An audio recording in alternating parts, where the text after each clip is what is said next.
It began on a rain-soaked evening in Portland, when a quiet woman in a faded navy dress walked into a world that had already judged her before she spoke a single word.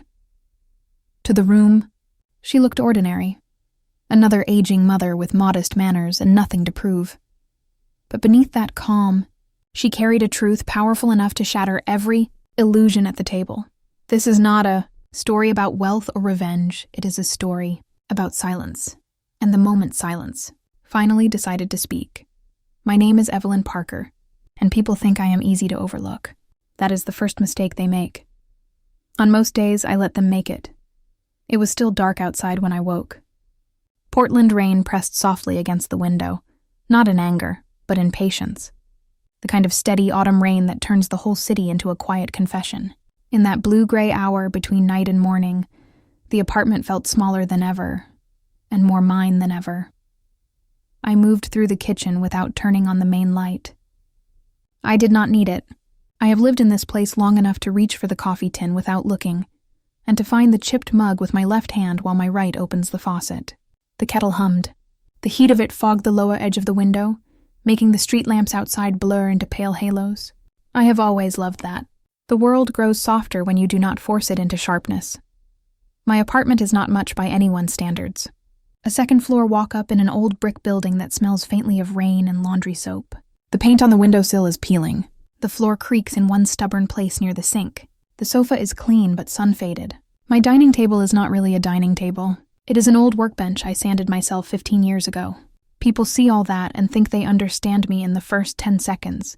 They think modest. They think alone. They think small. They do not see the other life. They do not see the meetings that begin before daylight. They do not see the signatures that move freight across 6 states. They do not see the way a supply chain will change its rhythm because I tell it to. I am responsible for more trucks than most people are responsible for decisions in a month. But I do not talk about that, and I never felt the need to prove it to anyone. Not anymore. When the kettle clicked off, I poured the water and waited for the coffee to bloom. The air filled with that deep, honest smell. I carried the mug to the small shelf above the radiator and stood in front of the photograph. I always stop there in the morning. It is not a ritual. It is something quieter than ritual. The photograph is of my husband. He is wearing his uniform. His shoulders are back. His jaw is set. He is looking slightly past the camera, as if he is already thinking of the next responsibility. He was like that when I met him, and he was like that the day I lost him. In the photograph, he is still young, strong, certain. I reached out and touched the frame with my thumb. People thought he was quiet because he had nothing to say. That was never true. He was quiet because he refused to sell himself. He would not flatter. He would not posture. And he would not perform for men who mistook volume for value. That refusal cost him his career. His commanding officer called it a lack of communication style. I called it punishment for having dignity. I watched the way that broke him down. I watched a good man walk out of a building he had given his best years to, with a box in his hands, and nothing in writing that told the truth. That day built something inside me. It built a law. Stay composed. Stay observant. Let them underestimate you if they need to. Do not collapse just because someone else is louder. Silence, handled correctly, is not surrender. It is control. I took a slow breath and sipped the coffee. It was still too hot. The rain ticked against the glass in a soft, steady rhythm. The city was waking. Delivery vans hissed through standing water on the street below. Somewhere in another apartment, a radio came on. I could hear faint music through the wall. My phone lit up on the counter. Michael. I felt it before I picked it up. A small tightening in my chest, the way a string pulls when you test its strength. "Good morning, sweetheart," I answered. He cleared his throat first. That was my first warning. My son has a warm voice. When he clears his throat before speaking to me, it means he is deciding how honest he plans to be. "Mom," he said, "do you have plans this Saturday?" "I can make room," I said. "What is happening Saturday?" There was a pause, not long. Just long enough to bruise if you are listening for it. "Olivia's parents are flying in," he said. "We're having dinner. They would like to meet you." For a moment I smiled. It is still strange, after all these years, to hear my son say we and not mean him and me. I am happy for him. I am. I like Olivia. I can see that she loves him. I can see that he loves her. That is all a mother is really allowed to want after a certain point. But something in his voice was not ease. It was management. Her parents, I said. The Hartmans? Yes, he said. They are staying downtown. We got a reservation at the Sapphire Room. It is a little formal, but Olivia said she would feel better doing it there than at the apartment. It is sort of their place. Another pause. This one heavier. And, he added, I just wanted to say before we go, they are a little traditional. Traditional. People use that word when they mean judgmental, but do not want to sound cruel. I see, I said. I just mean, he rushed, they care a lot about presentation. They are not bad people. They just have this thing about image. I do not want you to feel uncomfortable. Uncomfortable, I repeated softly. Out in the hallway, someone's door shut. Footsteps went down the stairs. My coffee had stopped steaming. He cleared his throat again. Mom, I told them you live simply and that you keep to yourself and that you are not really into expensive restaurants. I just did not want them to make you feel out of place. I let that sit between us. Words can be like cold air. You do not feel the damage until you realize you are shivering. What else did you tell them? I asked. That you work in logistics, he said. That you raised me on your own. That you are humble. There it was, not ashamed. Afraid, my son, who once sat at the kitchen table beaming because I negotiated my first regional contract, now edited me before presenting me to strangers. I see, I said again. Mom, he said quietly, I just do not want any friction. Olivia's mother can be intense when she is nervous, and her father can come off like he is interviewing people. I just want dinner to go smoothly. I closed my eyes. I could picture him even without seeing him. Hand pressed against his forehead. Jaw tight, trying to control 3 different fires at once. Wanting me there, but also wanting me to be safe. Wanting to protect his new life from embarrassment that should never have existed in the first place. It would have been easy to be angry in that moment. Easier still to be hurt. A younger version of me would have heard disrespect. But you learn things over time. You learn that fear wears many polite faces. He was not ashamed of me. He was afraid of how they would see me. Text me the time, I said. I will be there, he exhaled. I could hear the relief through the line. Thank you. I love you, Mom. I love you too, I said. When the call ended, the apartment felt different. Not colder, just sharper, like the edges had come into focus. I set the phone down and leaned both hands on the counter. The ceramic felt cool under my palms. For a long moment, I did not move. Then I looked up at the photograph again. My husband stared back at me, forever steady. I thought of the day he walked out with that box in his hands. I thought of his silence and how the world misread it as weakness. I thought of how they decided his value while knowing nothing about him. Maybe silence runs in this family, I told him in my head. We endure quietly and they call it small. They mistake stillness for surrender. They have always mistaken it. I straightened. I went to my closet. My work clothes hang in one section. Structured jackets, tailored trousers, dark blouses with clean lines. The kind of clothing that makes meetings move. The kind of clothing that tells a room, without a raised voice, that the discussion will end when you say it ends. Next to them, in quiet contrast, hang the other pieces. Soft knits, worn cotton, a navy dress I have owned for more than a decade. Its color has faded along the seams. The fabric has thinned at the cuffs. No one looking at that dress would think executive. No one looking at that dress would think power. I ran my fingers over it. I am not ashamed of what I have built. I am not ashamed of what I earn. I am not ashamed of the authority I hold every single day. But I remember my husband walking out of that building. I remember the look in his eyes when men with softer hands and louder voices decided to shrink him to something he was not. I remember thinking even then, they will never truly see you. They will only see themselves and project it onto you.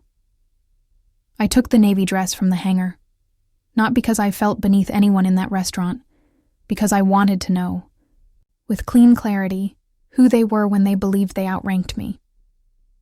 I laid the dress across the bed and smoothed the fabric with my palm. Outside, the rain did not let up.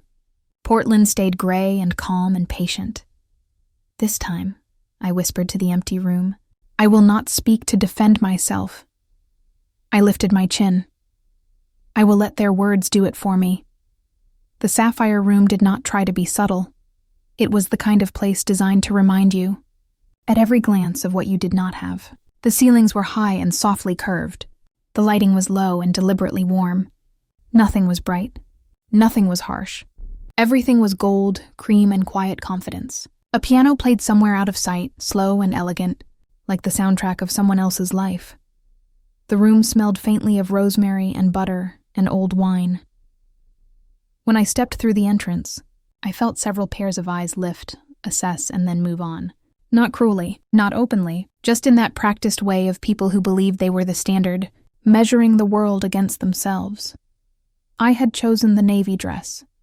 It hung simply against my frame, and it did not flatter me in any way that would matter here. My cardigan was soft at the elbows.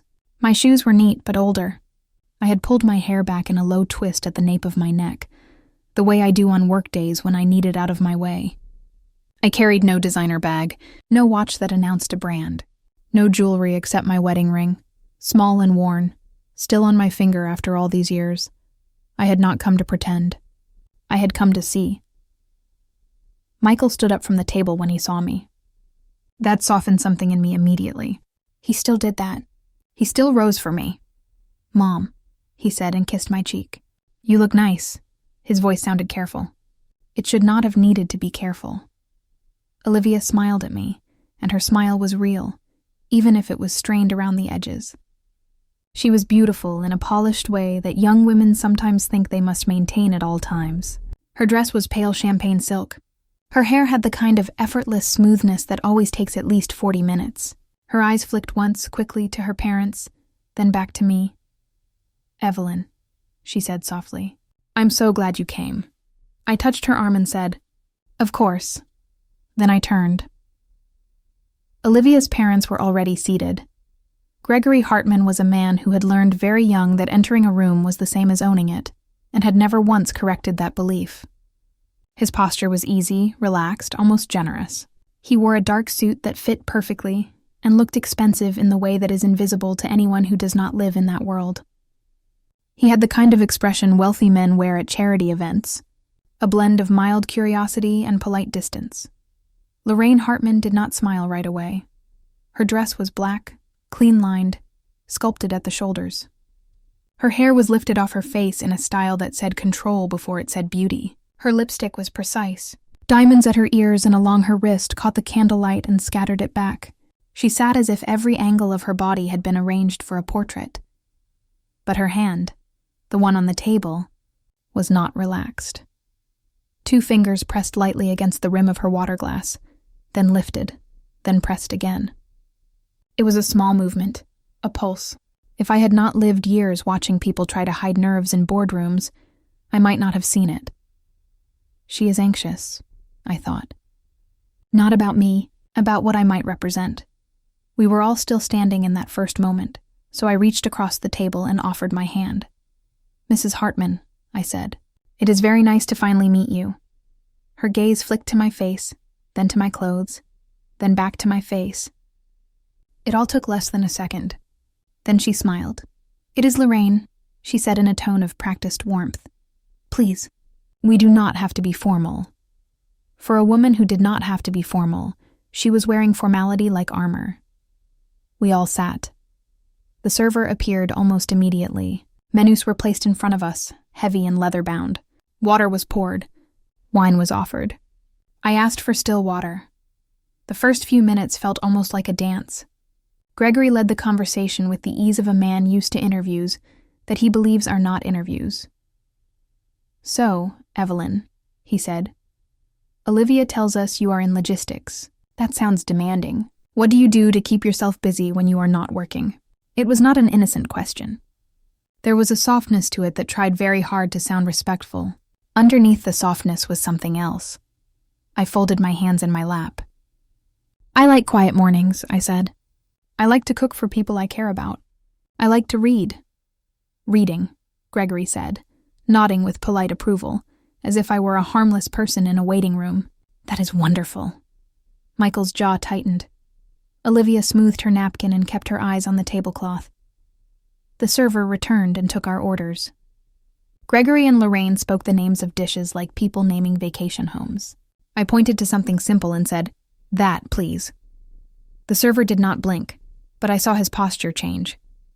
I could feel him understanding the roles at this table, the way staff always understands, long before anyone says it out loud. When the server left, Lorraine leaned in slightly, elbows elegant, voice sweet. "Olivia mentioned you live alone," she said. "Yes," I said. "In Portland?" "Yes." "How long have you been in that building?" "Almost 19 years. "Goodness," she said, her eyebrows lifting with something that was not quite pity and not quite judgment, but some familiar combination of both. I cannot even remember the last time I stayed in one place for that long. We move whenever something does not feel right anymore. Gregory and I always say comfort is not the goal. Growth is. Her wedding ring, larger than any stone I have ever worn, flashed in the candlelight. I smiled. Some of us grow roots. Some of us grow wings. Both are valid. Her lips held the shape of a smile, but her eyes sharpened at that. It was very slight, like the sound a hairline crack makes in glass. She lifted her water. Her hand was steady now. "And I imagine," she continued, "that it must be a challenge, managing your expenses on your own. Especially now. We all know how quickly the cost of living has gone up." There it was, the first needle. Not thrown like an insult. Placed like a kindness. Michael shifted in his chair. "Lorraine," he began, but she did not look at him. Her gaze stayed on me with a softness that almost felt maternal, and that was what made it cruel. "I do not mean to pry," she said. "Please forgive me if I am speaking out of turn. It is just that Olivia and Michael are starting their life together, and of course we want to support them in any way we can. If you ever find yourself stretched, you do not have to struggle in silence. We could provide a little help. Nothing dramatic, perhaps $800 a month, just enough to take the pressure off." Her voice was syrup, warm and slow. Her eyes were mercy. Her mercy said, "You are small, and we are generous." For a moment I could not move. It was not the amount. It was not even the assumption. It was the instinct behind the offer. The reflex of classifying me, of placing me, of deciding my dignity for me, and expecting a thank you. Something inside my chest pulled the way old scars pull in cold weather. For a single dangerous second, I felt myself want to disappear. I felt the urge to fold in on myself, to shrink so quietly that I would no longer cause discomfort at this table. The feeling was so sudden, so sharp, that I almost did not recognize it. It was the same feeling I saw on my husband's face the day they walked him out of that building with a box in his hands. I almost apologized. I almost said, "That is very kind of you." That terrified me, because that would not have been grace. That would have been surrender. No, I set my fork down gently. I looked at the water glass in front of me for one more breath, let my pulse steady, let the heat in my throat cool. When I finally lifted my gaze, I met Lorraine's eyes. 800, I said quietly, as if I were tasting the number. Her smile warmed. She thought we were entering the moment where I thanked her. "That is about what I donate each month to the Veterans Fund," I said. The table went very, very still. Gregory's expression did not change, but his head tilted by a fraction, like a man adjusting focus. Lorraine's hand went back to her glass. The fingers that had been steady a moment ago began to mark that same soft rhythm against the rim. Tap, lift, tap, lift. Her mouth was still smiling, but now it looked like work. "I am sorry," she said, voice light. "To the what?" "The Veterans Fund," I repeated. "We help relocate former service members into stable careers in logistics, transportation, and operations. A lot of them do not get treated fairly when they come home. Someone has to correct that," I said it calmly. I did not raise my voice. I did not lean forward. I did not need to. Michael swallowed. I heard it. Olivia's eyes were wide and wet. Gregory leaned back in his chair. "And you? How exactly are you involved in that?" "I move freight," I said. "I manage regional operations for Horizon Logistics across 5 states. We handle routing, compliance, labor, fleet performance, and crisis response. When a supply line fails, my phone rings, even if it is 3 a.m. When winter storms shut down a highway, I am the one who decides how we keep hospitals stocked. When a driver is treated like he is disposable, I am the one who reminds the company that he is not. I let each sentence land, not like bullets, but like weight. I watched his face change. It was not dramatic, but it changed. Across the table, Lorraine's diamonds did not seem quite as bright. It was not that they were any smaller. It was simply that the light in the room had shifted. "I see," Gregory said slowly. Lorraine's smile did not return this time.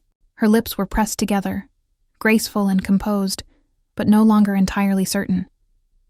I turned to Michael. My son's eyes were wet. He looked like a boy for a moment. My boy.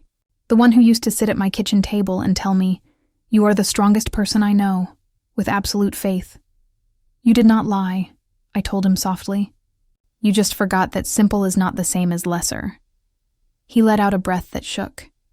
I reached into my bag and took out my card. I set it on the table neatly, between the candles and the wine glasses and the folded napkins that cost more than my entire meal. "Dinner is on me," I said. I did not say it loudly. I did not have to. For the first time that evening, no one spoke. Lorraine's hand had gone completely still. Her thumb pressed against the diamond at her wrist, but this time not to display it. This time, to hold it in place, the way anxious people hold something when they are afraid of losing control. Her composure was still flawless, but her certainty was gone. In that silence, the piano in the corner of the room seemed louder. Plates clinked softly at other tables. Glasses touched. Voices rose and fell in polite conversation. The sapphire room carried on in its golden rhythm. But at our table, something had cracked. Not publicly. Not with drama. Not with shouting or humiliation. Something much quieter than that. Something final. The rain fell harder by the time I stepped. Outside, the sapphire room glowed. Behind me, like a stage after the performance had ended. All polished light and curated music. But out on the sidewalk, the world felt honest again. The air was cold. My breath rose in pale ribbons. The pavement shone black beneath the street lamps, and passing headlights broke across it in strokes of white and gold. I did not wait for anyone to follow. I did not look back. A valet in a dark coat lifted his hand. "Shall I call a car for you, ma'am?" "Yes," I said. He nodded and moved away. I stood for a moment beneath the awning, listening to the rain, letting it steady me. My hands were not shaking, but the inside of my chest still felt bright and raw, the way skin feels after you have pressed it against something too hot. I did not feel triumphant. People like to pretend that telling the truth brings satisfaction. Sometimes it does. Sometimes truth arrives like light, but sometimes it arrives like fracture. Sometimes it does not free you. It exposes you. That table had not been a victory. It had been a reckoning. A yellow cab pulled up. The door opened. I slid into the back seat. Raindrops hit the roof in a quick, constant rhythm. The smell in the car was faintly citrus and old upholstery. The driver glanced at me in the rearview mirror. His face was lined, thoughtful, steady. "Where to?" he asked. I gave him my address. He pulled away from the curb. We merged into the slow, rain-glossed traffic moving through downtown. For a while, we rode in silence. I watched the reflection of the city move along the window beside me, each light stretching and breaking as the glass trembled with the road. Office towers, umbrellas, the glow of a pharmacy sign, a couple walking close together beneath a shared coat, the world unchanged by the fact that mine had shifted. After several blocks, the driver glanced at me again. "Rough night?"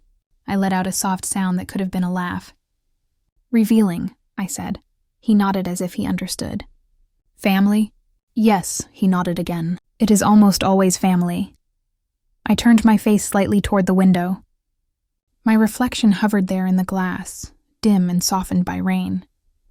The navy dress dark against the seatbelt, my hair pulled back. My eyes tired but clear.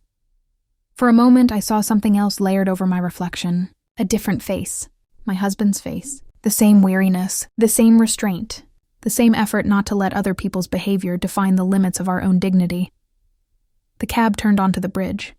Water below us shifted in the dark, disturbed in fierce, beautiful patterns by the rain. "You look lighter than when you got in," the driver said.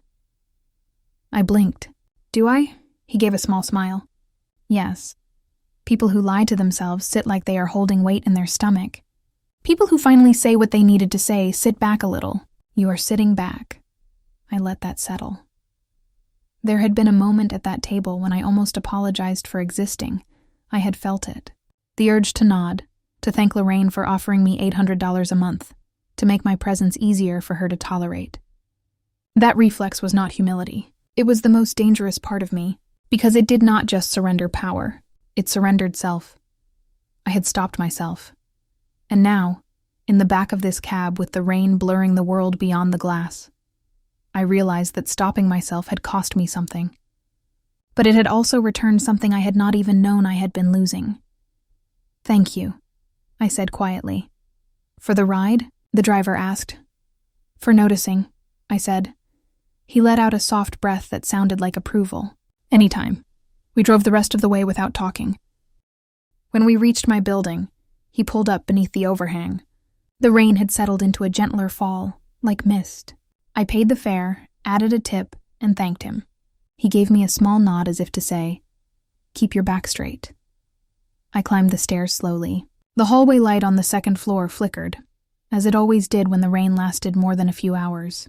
My key turned in the lock with the same quiet click it had made every night for 19 years. The apartment greeted me with stillness. I slipped off my shoes. I set my bag down on the counter. I hung my cardigan on the back of the chair. I moved in silence, not because I was empty, but because I was full. Too full to disturb. I walked to the small shelf above the radiator. The photograph of my husband caught the dim light from the street. His eyes in that frozen frame were the same calm gray they had always been. For a long moment I did not look away. I did not disappear. I whispered. My voice sounded steady. I made tea. I sat at the table. I let the steam touch my face and closed my eyes. I slept without dreams. Morning came pale and quiet. The rain had washed the city clean. Thin bands of light slid through the blinds and laid themselves across my kitchen table in soft stripes. When I opened my eyes, for a brief, strange moment, I did not remember the night before. I only felt the aftertaste of it. Then my phone buzzed. Michael. I stared at the screen. Part of me wanted to let it ring. Not out of anger, out of self-preservation. The heart, even at my age, can bruise. And last night, something in me had bruised. The phone buzzed again. I answered. "Mom," he breathed, and that one word was not composed. It was not careful. It was raw. I did not speak yet. "I am so sorry," he said. I let the silence hold. I did not rush to comfort him. I did not say "it is fine" when it was not fine. I allowed him to sit in the weight of his own words. "That was new for me," he continued, and now his voice shook. "After you left, they tried to fix it. They tried to tell me they were only trying to help, that it was kindness, that you might have misunderstood. I could not listen. I told them what you do. I told them exactly what you do. I told them the scale of it. I told them who you are." My hand was wrapped around the edge of the table. My knuckles had gone white. He swallowed. "Mom, I am ashamed. Not of you, of me." I closed my eyes. That hurt more than anything Lorraine said, because that was the wound I had felt forming and pretended not to feel. That was the fear I had tasted in the back of my throat, that somewhere along the way, I had let my son forget me in order for him to be comfortable in a world that did not deserve his softness. He continued in a strained whisper. "I let people talk to you like you were fragile. I sat there and I let that happen. I hate that. I hate that, Mom." My first instinct was to save him from that feeling, to say, No, do not carry that," and pull him out of it. But I did not. I remembered something my husband used to say when Michael was little and had done wrong. He would kneel in front of him and hold his small shoulders and say, "You do not get to run from this moment. You get to move through it." So I let my son move through it. I let a slow breath out. "You forgot for a moment," I said softly. There was a pause. Rainwater from last night still clung to the window glass, and the light broke across it in slender, fractured lines. "What matters," I continued, "is that you remember." Michael exhaled. I could hear the break in it. Relief, grief, love. "I love you," he said, and now it was not automatic. It was a promise. "I love you, Mom." "I love you too," I said. Then I added, because he needed to hear it and because it was true, "Do not say it only to feel better." "Live it." "I will," he whispered. After we hung up, the apartment felt different again. Not sharp this time. Open. Airy. The way a room feels after you lift a window and let the night out. 3 days passed. On the third afternoon, there was a knock at my door. It was not loud. It was not hurried. It was a careful knock. A knock that asked permission before it asked entry. When I opened the door, Olivia stood in the hallway. She was not in champagne silk. She was not wearing the smooth cosmetics that softened her features at dinner and turned her into a polished version of herself. Her face was clean. Her hair was pulled back in an ordinary ponytail. She wore jeans and a simple beige sweater. In her hands, she held a small bundle of pale tulips with their stems wrapped in damp paper towel and foil. For the first time since I had met her, she looked her age. "Evelyn," she said quietly, "may I come in?" I held the door open, but I did not smile yet. My body remembered the table. My body remembered the $800. Respecting someone does not mean erasing memory. She stepped inside as if she did not want to disturb the air. Her eyes moved slowly across the room. The worn armchair, the stack of books, the framed photograph above the radiator, the faint scent of tea. "It is peaceful," she said softly, almost to herself. "It feels safe in here." I watched her. I let the silence sit between us. I wanted to know if she would fill it with excuses. She did not. After a long moment, she turned to me. Her hands were trembling around the tulips. "I came to apologize," she said. Her voice was uneven. "Not for my parents. For myself. I stayed where I was. I did not step forward to take the flowers yet." She swallowed. "I knew what they were doing at that table. I knew what it sounded like. I saw your face and I sat there and I let it happen because I was afraid. I did not want them to be angry with me. I did not want them to think I had chosen wrong. I let their comfort matter more than your dignity. That is not the woman I want to be." Her eyes filled. She did not wipe them. That moved me more than any prepared speech ever could have. I nodded once toward the small table. "Set the flowers there," I said. My voice was even. She did. Her hands shook more as she arranged them than they had when she first walked in. "Olivia," I said. When she had finished, she lifted her eyes to mine. "It is not easy to unlearn the rules you were raised with," I said. "It is not easy to realize you have been measuring people by cost instead of by character. It is painful work. It should be painful. That is how you know it is honest." A tear slipped down her cheek. "I want to change," she whispered. I believed her, but belief is not the same as instant absolution. I walked to the counter. I took down 2 cups. I moved with care because I needed that care. I needed the ritual of it. I poured hot water. I brought 1 cup back and set it in front of her. We sat. The room held its quiet. Neither of us spoke for several seconds. The only sound was the hum of the radiator and the distant rush of tires moving over wet pavement outside. Finally, she said, in a smaller voice than before, "Can you forgive me?" I looked at her. I let the question exist without rushing to answer it. I let her feel the weight of asking for something that has value. Her chin trembled. She looked down. "It is all right if you cannot," she whispered. I would understand. That was the moment I chose. I reached across the table and touched her hand. Her skin was cold. "Forgiveness does not always mean trust," I said, "and trust does not always return in one day. But listen to me. You are already doing the hardest part. You are not defending yourself. You are facing yourself." She let out a breath that shook and covered my hand with both of hers. Her shoulders dropped as if she had been holding them tense for years. I kept my voice low. "You do not need my permission to become better. You only need your own. Take it." Her eyes closed. Tears slipped down freely now, but her face did not twist. It softened. It opened. "Thank you," she whispered. We sat like that for a while. No pretending, no performance. Just two women at a small table in a small apartment, letting the air settle around what had finally been said. Sundays became a quiet ritual, and what surprised me most was how naturally it happened. There was no announcement, no dramatic family meeting, no speeches about healing or starting over. Life did not shift with a bang. It turned slowly, like a dimmer switch. On the first Sunday after Olivia came to my apartment, she and Michael arrived with grocery bags. They did not knock and wait in that careful, distant way anymore. Michael knocked once and then opened the door with his shoulder, the way he used to do when he was 20 and always carried too much. "Do not worry, we brought food," he called, as if I might be offended by an empty kitchen. I was standing at the stove already, heating a pot. "You assume I was not prepared," I said. He grinned, and for a moment his face looked like the boy who used to eat 2 dinners on the nights he had soccer practice. Olivia followed him in. She was carrying tomatoes, fresh bread, a carton of eggs, and 1 small bouquet of tulips, this time in a glass jar instead of damp paper towel and foil. Her hair was pulled back in a simple knot. No diamonds, no silk. Her sweater was soft and ordinary.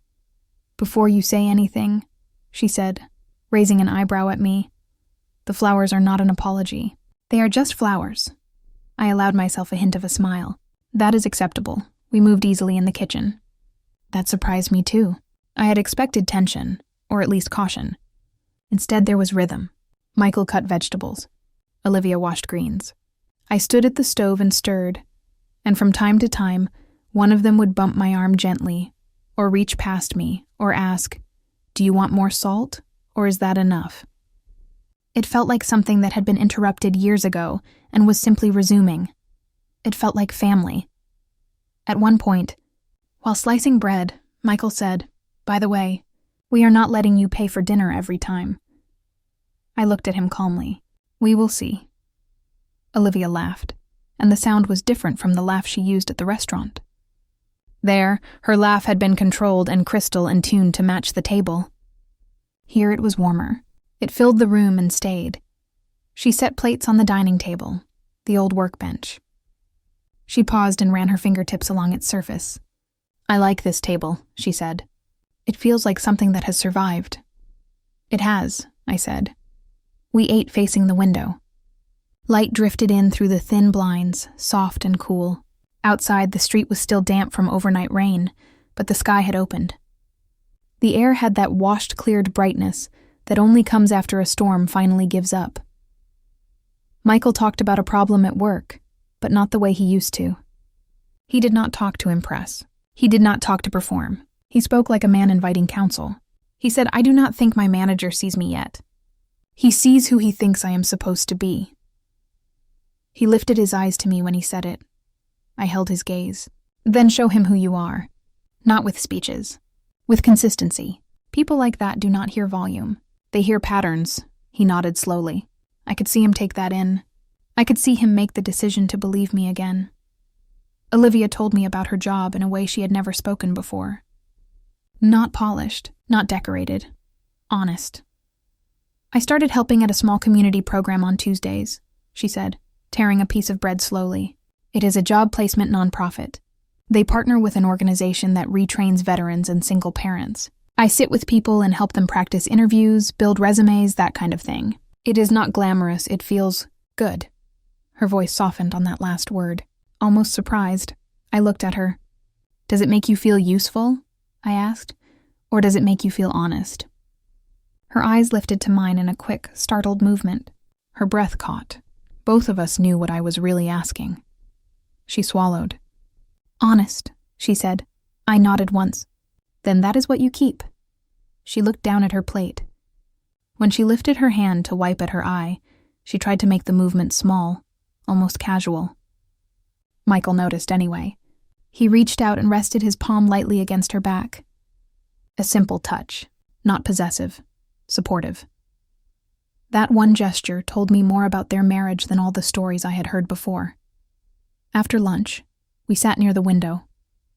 The afternoon light had turned warmer, quiet gold at the edges. We did not rush to clear plates. We let them cool where they were. The air carried the faint, comforting weight of cooked tomatoes and bread. Olivia leaned back in her chair and looked toward the window, toward the narrow view of street and sky. "I used to think happiness was expensive," she said softly. There was no performance in it. She was not offering a line to impress me. She was confessing something to herself. I let her have the space to continue. She folded her hands in her lap. "I thought happiness was a second home near water, and a certain kind of car, and being seen in the right place. I thought it was having other people believe we had more than they did. I grew up being taught that a beautiful life is one that looks like status from the outside." Her voice did not tremble, but her throat was tight. She turned her head and met my eyes.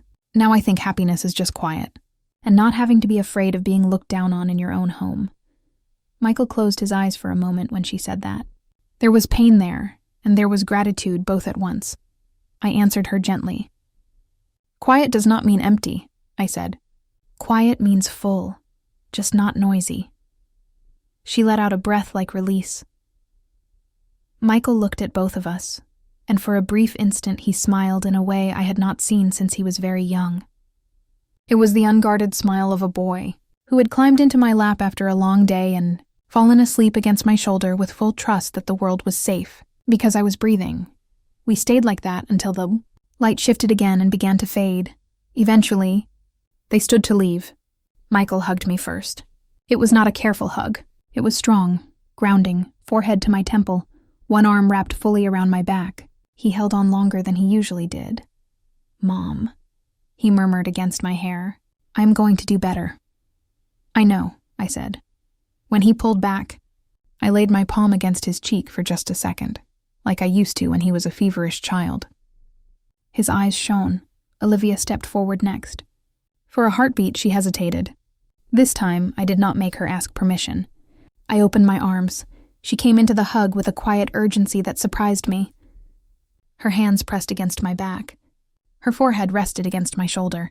I felt her shoulders shake once, not with sobbing, but with something deeper. Relief, maybe, or release. "Thank you," she whispered. I kept my voice low, close to her ear. "Do not thank me yet," I said. "Just keep going." She nodded against my shoulder. When they were gone, the apartment fell still again. But it no longer felt like a place built to protect me from the world. It felt like a place that could hold more than one heart at a time. It felt, in a quiet and honest way, abundant. Evening came slowly. The sky over Portland shifted from pale gray to dusky blue. The city lights began to glow, one window at a time, like constellations being born across brick and glass. I washed the dishes. I wiped the stove. I set the leftover bread in a clean towel. I moved through the space with the calm rhythm of long ownership. When the kitchen was in order, I dried my hands and went to the shelf above the radiator. The photograph of my husband waited there, steady as always. "I think you would have liked her," I said quietly. For a moment, I pictured him sitting where Michael had sat, one strong hand resting on the table, listening to Olivia with that patient attention he used to give when someone was trying to tell the truth, but had not found the language for it yet. My throat tightened. On the same shelf, next to the photograph, sat the small wooden box I keep for the things that matter. I opened it and lifted out the watch. It was his. The band was worn smooth from years of skin and motion. The face was simple, clean, reliable. There were no diamonds. No brand that demanded to be announced. It had belonged to a man who measured his worth in what he carried for others, not in what he displayed for himself. I held it in my palm. For years I wore that watch when I needed courage. On days when I walked into rooms full of men who believed that silence meant ignorance. On days when I had to decide who kept their job and who did not. On nights when the phone rang at 3 a.m. and a crisis waited on the other end of the line. I had stopped wearing it after he died, because the weight hurt too much. Tonight, the weight felt different. I fastened the watch around my wrist. The metal felt cool against my skin, then warm as it settled there. Familiar, right, not an ache anymore. A joining. I turned and walked to the window. Outside, the street shone with the last dampness of the long rain. A couple crossed under a streetlight, laughing softly. A bus sighed and pulled away from the corner. Somewhere down the block, someone's apartment window spilled yellow kitchen light into the blue evening, and I could see a silhouette moving inside, setting dishes on a table. Ordinary life. Honest life. People who would never make the news. People who will never be applauded at charity dinners or quoted in magazines. People whose value is invisible to anyone who only knows how to count money.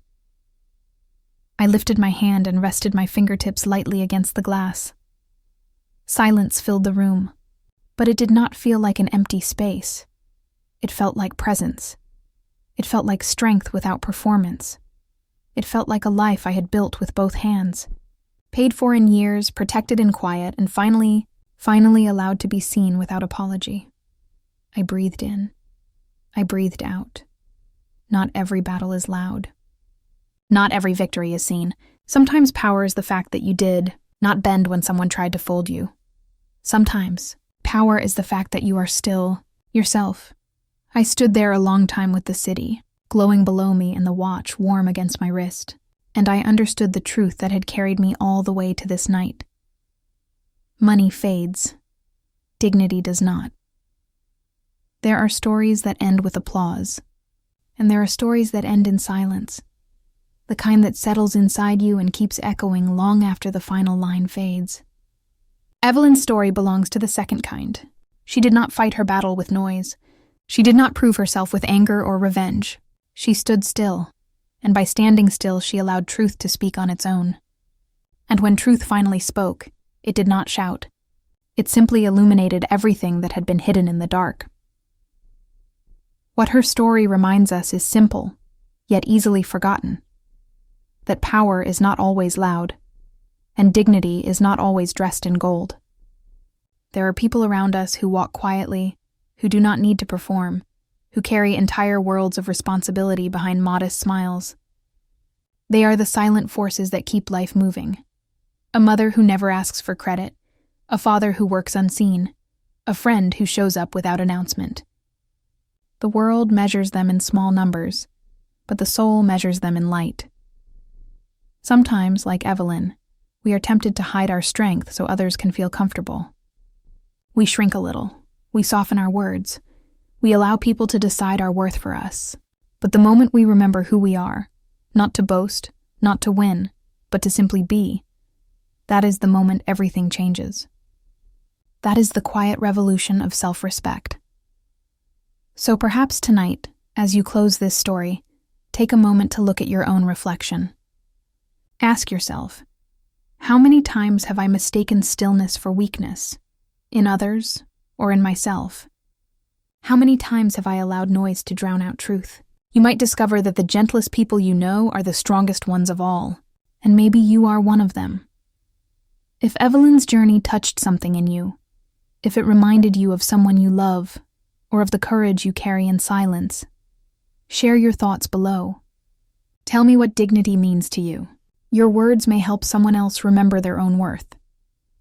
And if you would like to travel with me through more stories like this, stories of quiet power, of hidden strength, of love that outlasts pride, stay with this channel. Subscribe, comment, join the conversation. Because every story we tell together becomes another light in the dark. Another proof that even in a noisy world, truth, kindness, and dignity will always find their voice.